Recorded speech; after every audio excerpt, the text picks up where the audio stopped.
एक समयको कुरा हो। राधा र कृष्ण वृन्दावनमा बस्नुहुन्थ्यो। कृष्ण बाँसुरी बजाउँदा गाउँभरि मधुर धुन फैलिन्थ्यो।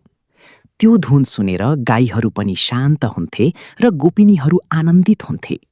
तर सबैभन्दा बढी खुसी राधालाई हुन्थ्यो।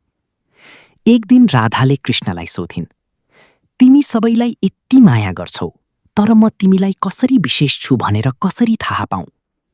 कृष्ण मुस्कुराउनुभयो र केही नबोली एउटा सानो दीपक बालेर राधाको हातमा दिनुभयो। उहाँले भन्नुभयो, यो दीपक लिएर गाउँ घुमेर आऊ, तर यसको ज्योति निभ्न नदिनु। राधा ध्यानपूर्वक दीपक लिएर गाउँभरि घुमिन्। हावा चल्यो, मानिसहरूले बोलाए, बाटोमा धेरै दृश्य देखिए, तर उनको पूरा ध्यान दीपक जोगाउनमै थियो। केही समयपछि उनी फर्केर आइन्।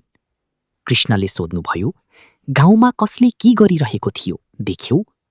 राधाले भनिन्, मैले केही देखिन, मेरो ध्यान त दीपकमा मात्र थियो।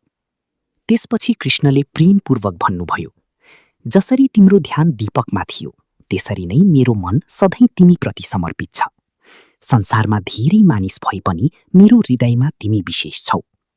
राधा मुस्कुराइन् र त्यो दिनदेखि उनीहरूले साँचो प्रेम भनेको विश्वास, समर्पण र आत्मीयता हो भन्ने कुरा अझ गहिरोसँग बुझ्नुभयो।